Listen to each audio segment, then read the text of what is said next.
കോൺഗ്രസിന്റെ വക്താവ് ശ്രീ സേനാപതി വേണു കൂടി ചേരുകയാണ്. ശ്രീ സേനാപതി വേണു, കണ്ടല്ലോ ഇല്ലേ കൊച്ചിയിലെ റോഡ് ഷോ? എന്ത് പറയുന്നു?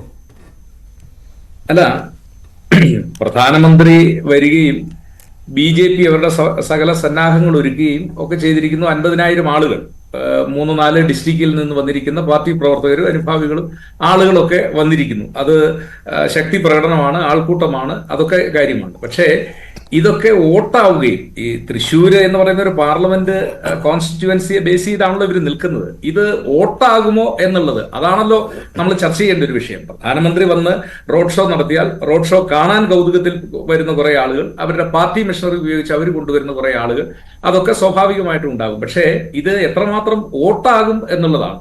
10-12 ലക്ഷത്തോളം വോട്ടുകൾ ഓരോ പാർലമെന്റ് മണ്ഡലത്തിലുമുണ്ട്. അപ്പൊ എത്ര വോട്ടുകൾ ആകും എന്നുള്ളതാണ് ഇവിടെ നമ്മൾ ചർച്ച ചെയ്യേണ്ടത്. അപ്പോൾ അതിന് പര്യാപ്തമാവുകയോ ആയിട്ടുണ്ടോ എന്നുള്ളത് അത് നിശ്ചയമായും വിലയിരുത്തുവാനുള്ള സമയം ആയിട്ടില്ല. പക്ഷെ നമ്മളൊക്കെ രാഷ്ട്രീയ വിദ്യാർത്ഥികളും രാഷ്ട്രീയത്തെക്കുറിച്ച് ശ്രദ്ധിക്കുന്നവരുമായതുകൊണ്ട് നമ്മൾ ഈ വിഷയം ചർച്ച ചെയ്യുന്നു. എത്രമാത്രം തൃശ്ശൂരിലേക്ക് കടന്നു ചെല്ലുവാൻ BJPക്ക് കഴിയും? പഴയ ഒരു ഇമേജിൽ മാറ്റം വന്നിട്ടില്ലേ ശ്രീ സേനാപതി വേണു? അത് 2014 കണ്ടതുപോലെയല്ല, 2019 കണ്ടതുപോലെയല്ല 2024 വരുമ്പോൾ കാണുന്നത്. അങ്ങനെ ഒരു തോന്നലെങ്കിലും ഉണ്ടാക്കുന്നില്ല. ഇപ്പോൾ നേരത്തെ ഉണ്ടായിരുന്ന ഈ BJP വരാതിരിക്കാനുള്ള ക്രോസ് വോട്ടിംഗ് എന്നുള്ള രീതി, അതിലിപ്പോൾ മാറ്റം വരുത്തുവാൻ കഴിഞ്ഞിട്ടുണ്ട് എന്ന് BJP നേതാക്കൾ പറയുന്നുണ്ട്. കാരണം അങ്ങനെ ഒരു ക്രോസ് വോട്ടിങ്ങിനുള്ള അവസരം 2 മുന്നണികൾക്കും ഇല്ല. BJPയുടെ ശക്തി അന്നത്തെ രീതിയിലല്ല ഇന്ന്.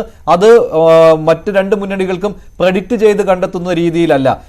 ആ ഒരു അവസ്ഥയിൽ മുന്നണികളെ കൊണ്ടെത്തിക്കാൻ കഴിഞ്ഞിട്ടുണ്ടെങ്കിൽ നേട്ടമുണ്ടാക്കുവാനും വിജയിച്ചു വരുവാനും ഞങ്ങൾക്ക് കഴിയും. അത് അകലെയല്ല എന്നുള്ള ആത്മവിശ്വാസമാണ് BJP നേതാക്കൾ പങ്കുവയ്ക്കുന്നത്. അവിടെയെല്ലാം ഒറ്റ മുഖമാണ് ഉയർത്തിക്കാട്ടുന്നത്. അത് പ്രധാനമന്ത്രി നരേന്ദ്രമോദിയുടേതാണ്. അല്ല, ഞാൻ ചോദിക്കുന്നത് ആ ഒരൊറ്റ മുഖത്തെ മാത്രം ഉയർത്തി കാണിച്ചുകൊണ്ട്, അത് പ്രത്യേകിച്ച് ഈ ദക്ഷിണേന്ത്യയിൽ BJPക്ക് കടന്നു കയറാൻ പലയിടത്തും പറ്റുന്നില്ല. കടന്നു കയറിയതിനേക്കാൾ വേഗത്തിൽ പിന്നോക്കം പോകുന്നു എന്നുള്ളത് അത് കർണാടക ഉദാഹരണമാണ്. ഇപ്പൊ തെലുങ്കാനയിലും അദ്ദേഹം ഒരുപാട് റോഡ് ഷോയിൽ, ഞാൻ മനസ്സിലാക്കുന്നത് അവിടുത്തെ തെരഞ്ഞെടുപ്പിൽ ഏതാണ്ട് 12ഓളം, 1 ഡസനോളം റോഡ് ഷോ തെലുങ്കാനയിൽ നടത്തുകയും അദ്ദേഹത്തിന്റെ പ്രഖ്യാപനം തെലുങ്കാന ഞങ്ങൾ പിടിച്ചെടുക്കാൻ പോകുന്നു എന്നുള്ള വലിയ പ്രഖ്യാപനത്തോടു കൂടി നടത്തിയതാണ്. പക്ഷേ അവിടെയും അവസാനം തെരഞ്ഞെടുപ്പിന്റെ അവസാനം നമ്മൾ കണ്ട ഒരു ചിത്രം എന്ന് പറയുന്നത് BJP വളരെ പിന്നോക്കം പോകുന്നു. 6 സീറ്റോ 7 സീറ്റോ മാത്രമാണ് അവർക്ക് കിട്ടിയിരിക്കുന്നത്. ആ ഒരു ചിത്രത്തിലേക്കാണ് നമ്മൾ കാണുന്നത്. അപ്പൊ ഇവിടുത്തെ ഒരു നമ്മൾ മനസ്സിലാക്കേണ്ട ഒരു കാര്യം, പ്രധാനമന്ത്രിയെ മാത്രം മുന്നിൽ നിർത്തിക്കൊണ്ട്, അല്ലെങ്കിൽ പ്രധാനമന്ത്രിയുടെ ഒരു ഇമേജിനെ മാത്രം മുന്നിൽ നിർത്തിക്കൊണ്ട് കേരളം പോലെ ഒരു സംസ്ഥാനത്ത്, കേരളം മാത്രമല്ല ദക്ഷിണ ഭാരതത്തിൽ ഉണ്ടായിരിക്കുന്ന ആ ഒരു പോരായ്മ, അത് വിശിഷ്യ കേരളത്തില് അതിനെ മറികടക്കാനായി ഈ മോദി ഷോ മാത്രം പര്യാപ്തമാകുമോ എന്നുള്ളതാണ് പ്രധാനപ്പെട്ട ഒരു പ്രശ്നം. മറ്റൊരു കാര്യം ശ്രീ സേനാപതി വേണു, നിങ്ങളെ അലട്ടുന്ന ഒരു പ്രശ്നം, ഇതിന്റെ ദൂഷ്യവശം അനുഭവിക്കേണ്ടി വരുന്നത് കേരളത്തിൽ കോൺഗ്രസ് ആണോ എന്ന കാര്യമാണ്. പ്രധാനമന്ത്രി നരേന്ദ്രമോദി വന്ന് ഈ റോഡ് ഷോ ഒക്കെ നടത്തി പോകുമ്പോൾ സ്വാഭാവികമായും BJPക്ക് മുൻ വർഷങ്ങളിലേക്കാൾ കൂടുതൽ നേട്ടമുണ്ടാകാൻ സാധ്യത കൂടുമ്പോൾ അവിടെ കോട്ടമുണ്ടാകുന്നത് നിങ്ങൾക്കാണല്ലോ എന്നുള്ള ഒരു ആത്മവിമർശനമോ അല്ലെങ്കിൽ പേടിയോ കോൺഗ്രസ് നേതാക്കൾക്കില്ലേ? 2019 അല്ല 2024. 2019 ശബരിമല ഇഷ്യൂ വന്നിരുന്നു. പിന്നെ രാഹുൽ ഗാന്ധിയുടെ വരവ്, രാഹുൽ ഗാന്ധി എന്തോ അത്ഭുതം സൃഷ്ടിക്കാൻ പോവുകയാണ് എന്നുള്ള തോന്നൽ, അത് ന്യൂനപക്ഷങ്ങൾക്കിടയിൽ കോൺഗ്രസിന് അനുകൂലമാക്കി ഉണ്ടാക്കിയ തരംഗം, ഇതൊക്കെ ഉണ്ടായിരുന്നു. 2024 അങ്ങനെയല്ല. 2019 പോലെ രാഹുൽ ശക്തനല്ല.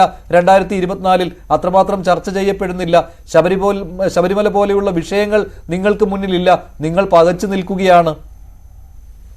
അല്ല, അപ്പോഴും നമ്മൾ മനസ്സിലാക്കേണ്ട ഒരു കാര്യം എന്താണെന്ന് ചോദിച്ചു കഴിഞ്ഞാല്, ഈ 2019 വലിയ രീതിയിൽ കേരളത്തിൽ BJPക്ക് അങ്ങനെ മുന്നേറ്റം ഉണ്ടാകത്തക്ക രീതിയിൽ എന്തെങ്കിലും സവിശേഷമായിട്ടുള്ള ഒരു കാര്യങ്ങൾ കേരളത്തെ സംബന്ധിച്ച് BJPക്ക് പ്രത്യേകമായിട്ടുണ്ടായിട്ടില്ല. ഇന്ത്യയിൽ ആകമാനം BJPക്ക് ഉണ്ടാകുന്ന മുന്നേറ്റത്തിന്റെ ഭാഗമായി എന്തെങ്കിലും മുന്നേറ്റം എന്നുള്ളതല്ലാതെ കേരളത്തിൽ വിശേഷിയായി എന്തെങ്കിലും ഒരു മുന്നേറ്റം നടത്തത്തക്ക രീതിയിലുള്ള സവിശേഷമായ ഒരു സാഹചര്യം ഈ 5 കൊല്ലം കൊണ്ട് കേരളത്തിൽ ഉണ്ടായിട്ടില്ല. ഞാൻ മറ്റൊരു കാര്യം, ഒരുപക്ഷെ ഇവിടുത്തെ പാനലിസ്റ്റുകൾ ചർച്ച ചെയ്തോ എന്നെനിക്കറിയില്ല. നമ്മൾ ചർച്ച ചെയ്യുമ്പോൾ അടുത്ത തെരഞ്ഞെടുപ്പിൽ BJP നേരിടാൻ പോകുന്ന ഏറ്റവും വലിയ വെല്ലുവിളി എന്തെന്ന് ചോദിച്ചാൽ, അപ്പൊ കോൺഗ്രസിന് വെല്ലുവിളി ഇല്ലെന്ന് ചോദിച്ചു. BJP നേരിടാൻ പോകുന്ന ഏറ്റവും വലിയ വെല്ലുവിളി എന്ന് പറയുന്നത് അവരുടെ കാൻഡിഡേറ്റ്സ് ആണ്. ആ കാൻഡിഡേറ്റ്സ് അവരിപ്പോ നമ്മൾ തിരുവനന്തപുരത്തെ എടുത്തു കഴിഞ്ഞാൽ കഴിഞ്ഞ ദിവസം ഒരു എന്താ പറയുക നവമാധ്യമത്തിൽ കണ്ടത്, അവിടെ തെരഞ്ഞെടുപ്പിൽ മത്സരിക്കാൻ വരുന്ന സ്ഥാനാർത്ഥി നിർമ്മലാ സീതാരാമൻ ആകും, അല്ലെങ്കിൽ വിദേശകാര്യമന്ത്രി ജയശങ്കർ ആകും എന്നൊക്കെ കേൾക്കുന്നു. പക്ഷേ മഞ്ജുഷ, നമ്മൾ മനസ്സിലാക്കേണ്ടത് ഇവരെക്കാൾ പ്രഗത്ഭനായ ഒരു സ്ഥാനാർത്ഥി ഒരു നേതാവ് ഉണ്ടായിരുന്നു ഇന്ത്യൻ പാർലമെന്റിൽ. കഴിഞ്ഞ പ്രാവശ്യത്തെ BJP ഗവൺമെന്റിലെ അവരുടെ ധനകാര്യമന്ത്രിയായിരുന്ന ശ്രീ അരുൺ ജെയ്റ്റ്ലി. അദ്ദേഹത്തെ പോലെ പ്രഗത്ഭനായ ഒരു ധനകാര്യ വിദഗ്ധനും ഒരു മന്ത്രിയും ഒരുപക്ഷെ BJPയുടെ ആ ഒരു ബൗദ്ധിക മണ്ഡലത്തിൽ, അവരുടെ ഒരു താത്വികമായ ലെവലിൽ നോക്കുമ്പോൾ അദ്ദേഹത്തെ പോലെ പ്രഗത്ഭനായ ഒരാള് BJPയുടെ നേതൃനിരയിൽ ഈ സമകാലത്തെങ്ങും ഉണ്ടായിട്ടില്ല എന്നുള്ളതാണ് ഞാൻ മനസ്സിലാക്കുന്നത്. പക്ഷെ നിങ്ങൾ അറിയണം, അദ്ദേഹം ജലന്ധറിൽ മത്സരിക്കുമ്പോൾ 1.25 ലക്ഷം വോട്ടിന് തോക്കുകയാണ് ചെയ്തത്. അപ്പോ ഇവർ ഈ പറയുന്ന പോലെ ഞങ്ങൾ കേന്ദ്രത്തിൽ പ്രഗത്ഭരായ ആളുകളെ കൊണ്ടുവന്ന് കേരളം പിടിച്ചെടുക്കുമെന്ന് പറഞ്ഞാൽ, ഞാൻ പറഞ്ഞു വന്നത് ഇവരുടെ മുമ്പിലുള്ള ഏറ്റവും വലിയ വെല്ലുവിളി എന്ന് പറയുന്നത് ഇവർക്ക് വരാൻ പോകുന്ന സ്ഥാനാർത്ഥികളാണ്. ഒരുപക്ഷെ BJPയുടെ ഏറ്റവും പ്രഗത്ഭരായ സ്ഥാനാർത്ഥികളുടെ പട്ടികയിൽ ശ്രീ രാജഗോപാലും അതുപോലെ തന്നെ കുമ്മനം രാജശേഖരൻ അവരൊക്കെ പരീക്ഷിച്ച് നിർമ്മല സീതാരാമൻ എന്ന് പറയുന്നത് നിസ്സാരക്കാരിയായ ഒരു സ്ഥാനാർത്ഥിയാണെന്ന് താങ്കൾ കരുതുകയാണോ ശ്രീ സേനാപതി വേണു?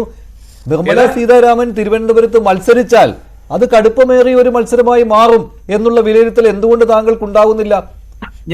മഞ്ജുഷ, ഞാനല്ലോ ബഹുമാന്യായ ശ്രീ O രാജഗോപാലല്ലേ, അദ്ദേഹമല്ലേ പറഞ്ഞത് തിരുവനന്തപുരത്ത് ശശി തരൂരിനെ തോൽപ്പിക്കാൻ ആർക്കും കഴിയില്ല എന്ന്. O രാജഗോപാൽ ഇപ്പോൾ സ്ഥിരമായി BJPക്കാരെ ബുദ്ധിമുട്ടിച്ചുകൊണ്ടിരിക്കുന്ന ഒരു കഥാപാത്രമാണ്. അല്ല, അത് BJP മഞ്ജുഷ, അത് BJPക്കാരെ ബുദ്ധിമുട്ടിപ്പിക്കുന്നതല്ല, അത് മനസ്സിന്റെ ഉള്ളിൽ നിന്ന് അത് ചില യാഥാർത്ഥ്യങ്ങൾ പുറത്തു വരുന്ന. ഞാൻ വിനീതമായിട്ട് ചോദിക്കുന്നു, കേന്ദ്ര മന്ത്രി നിർമ്മലാ സീതാരാമനെയും അതുപോലെ തന്നെ പ്ലീസ് നിർമ്മലാ സീതാരാമനും ശശി തരൂരും തമ്മിൽ മത്സരിക്കുമ്പോൾ UN അണ്ടർ സെക്രട്ടറി അല്ലെങ്കിൽ സെക്രട്ടറി ജനറൽ സ്ഥാനത്തേക്ക് മത്സരിച്ച് ഇത്ര പ്രഗത്ഭനായ ഒരാള്, വിദേശകാര്യ മന്ത്രിയായി UPA ഗവൺമെന്റിൽ ഉണ്ടായിരുന്ന വലിയ പ്രാഗൽഭ്യം തെളിയിച്ച ഒരാള്, എന്താ പറഞ്ഞ മിഡ് നൈറ്റ് ടു മിലേനിയം എന്ന അദ്ദേഹത്തിന്റെ ഒരു പുസ്തകം തന്നെ വായിച്ചു കഴിഞ്ഞാൽ, അപ്പൊ ഞാൻ പറഞ്ഞു വന്നത് അത്ര പ്രഗത്ഭനായ ഒരാള് ഇപ്പൊ കൈവശത്തിൽ ഇരിക്കുമ്പോൾ അത് 3 പ്രാവശ്യം അദ്ദേഹം മത്സരിച്ച് ജയിച്ചു എന്നുള്ളത് അദ്ദേഹത്തിന്റെ അയോഗ്യതയല്ല, അധിക യോഗ്യതയാണ്. അദ്ദേഹത്തെ പോലെ ഒരാളെ അറ്റ് പ്രസന്റ് ഞാൻ പറയുന്നു, ഈ പരിസ്ഥിതിയിൽ തിരുവനന്തപുരത്ത് തോൽപ്പിക്കാൻ ഇനി BJPയുടെ ഏത് നേതാവും, അത് തന്നെയാണ് അദ്ദേഹവും പറഞ്ഞ്, നരേന്ദ്രമോദി വന്ന് മത്സരിക്കട്ടെ, ഞങ്ങൾക്ക് ഭയമില്ല. ഞാൻ പറഞ്ഞു വന്നത്, ഞാൻ അതുകൊണ്ടാണ് പറഞ്ഞത് അരുൺ ജെയ്റ്റ്ലിയുടെ നാമം ഇവിടെ പ്രത്യേകമായിട്ട് ഞാൻ സൂചിപ്പിച്ചത്. കേന്ദ്രത്തിൽ ഏറ്റവും പ്രഗത്ഭനായ ധനകാര്യമന്ത്രിയായിരുന്നു. ഒരുപക്ഷെ ഈ ഒരു സമീപ 10-20 കൊല്ലക്കാലം നമ്മൾ കണ്ട ധനകാര്യമന്ത്രിമാരിൽ ഏറ്റവും പ്രഗത്ഭനായ ഒരാള് ആയിരുന്നു ശ്രീ അരുൺ ജെയ്റ്റ്ലി. പക്ഷെ അദ്ദേഹത്തിന് എന്താ പറഞ്ഞ തെരഞ്ഞെടുപ്പിൽ ജയിക്കാൻ പറ്റിയില്ല. ആ ഒരു സാഹചര്യം കേരളത്തെ സംബന്ധിച്ചിടത്തോളം നിലനിൽക്കുന്നു.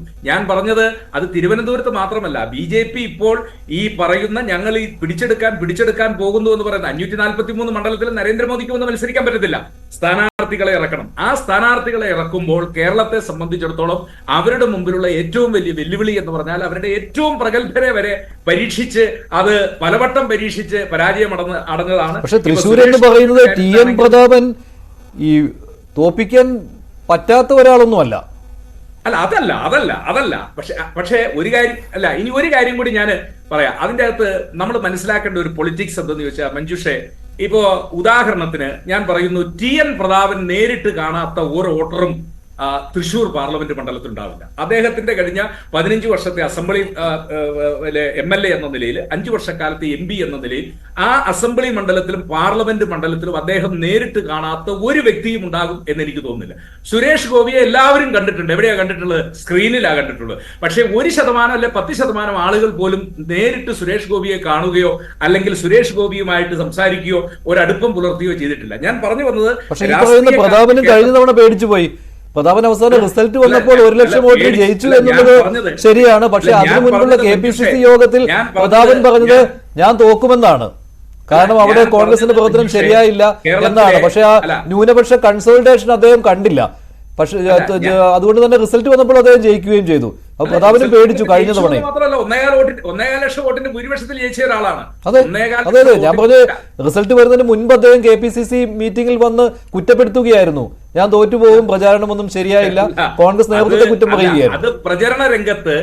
അത് പ്രചരണ രംഗത്ത് ചില നേതാക്കൾ കാണിച്ച നിഷ്ക്രിയത്വവും നമ്മളിപ്പോ സ്വാഭാവികമായിട്ടും പാർട്ടി അതിനെ കുറിച്ച് വിലയിരുത്തുമ്പോൾ അത് ആ കാര്യങ്ങളെ കുറിച്ചൊക്കെ പറയുമല്ലോ. ഇന്ന മേഖല എന്നെ സഹായിച്ചില്ല, ഇന്ന നേതാക്കൾ എന്നെ സഹായിച്ചില്ല എന്നുള്ള കാര്യങ്ങളൊക്കെ തുറന്നു പറഞ്ഞു എന്നുള്ളതല്ലാതെ അതിനപ്പുറത്തേക്ക് അതിനൊരു വ്യാഖ്യാനം നൽകേണ്ടത്.